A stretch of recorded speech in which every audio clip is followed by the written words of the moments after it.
Who wants to see what colour we've decided to paint our loft room? This is going to be a bedroom, so we wanted to create a bold yet calming vibe with traditional Victorian touches coming through in this beast of a fireplace we restored, the ceiling rose I fitted, and the pretty woodwork we spent a whole weekend putting in. But before we could paint, I had to take on a task I love but hate how long it takes: caulking and filling every little crevice in sight. Now, if you ask me what I think about caulking, I'd say it's alright, but if you ask me on a deeper level, I'd say it's the one thing I think I've mastered, the part of DIY that I have full confidence in. It makes me feel alive, gives me purpose and meaning. I'm a better person because of it.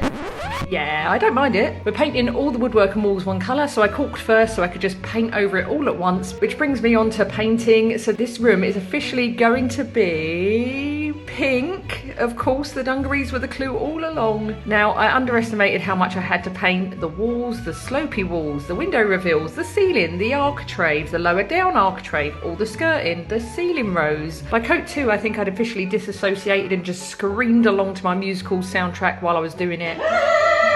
And I kept just spilling paint somehow. I felt like one of those ice cream shops where they scrape ice cream shavings up for the gram and charge you £8 for it for no reason at all. Anyway, here we are, a fully painted pink room. She's gorgeous, she's glowing, so surely that's it, done? Oh no, my friend, because this wall needs a little something. How about some ridiculously bold wallpaper? Prepare yourselves for part 15.